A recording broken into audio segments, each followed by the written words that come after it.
really thrilled that we're starting the next series of talks for this summer. And we've got an amazing lineup for the next few months, starting with tonight. And tonight we have just an incredible panel for you.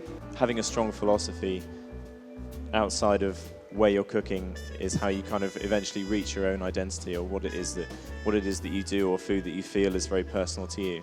When we think that somehow banging people over the head with more information about what to put in their mouths is going to make a difference to their choices, we've misunderstood how people actually learn to eat. It's a bit like saying to a child, I strongly advise you to eat that plate of cabbage and to follow it with a glass of milk. It just doesn't work like that. I was approached by this advertising agency, Marcel in Paris, to shoot this campaign. My agent famously said I shouldn't do it. She said, Patricia, make beautiful things look beautiful. You're not going to make ugly things look beautiful. She said, yeah, I totally get it. Because effectively what they wanted was somebody who could take these, what we might, or the normal perception, or the perception at the time was that these things were not going to be tasty. Simply because, it was a two-pronged carrot, or, it was like a funny-shaped potato, like a hippopotamus. And my job was to kind of, it's such a cute campaign, was to take these little, they're called les moches, which is uglies, literally translated in French, and make them so cute and have some character and, invest them with a beauty. I mean, the farmers are assuming that the only quality that people want in produce is sweetness.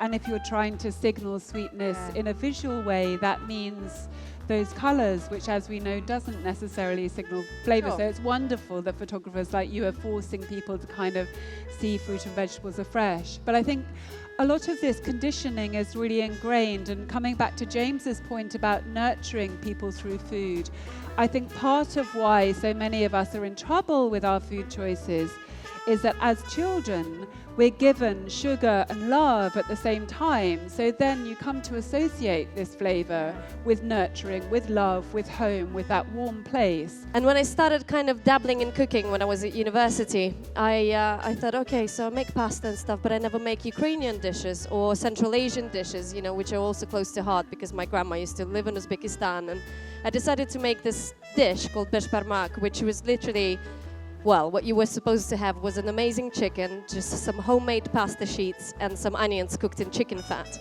And I told my friends, I was like, oh my God, this amazing dish, I'm just going to make it.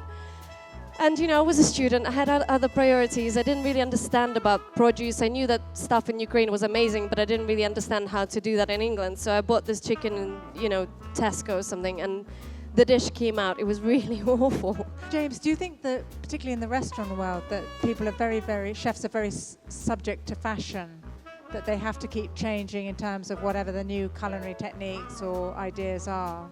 Yeah, I think so. I think people always, part of why people like food or why chefs like to cook is because there's an element of discovery. Some chefs consider themselves a bit more artistic than others, and they kind of want to experiment. Sometimes it's very kind of ego-driven, and you want to amaze or wow people with the food.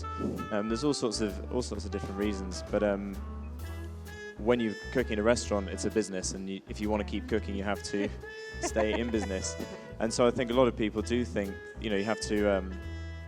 No, you don't want to just do the same thing, because you can see people fall to the wayside. Yeah. And I feel fashions in food are kind of moving as fast as they move now, because it's become a very part of mainstream popular culture.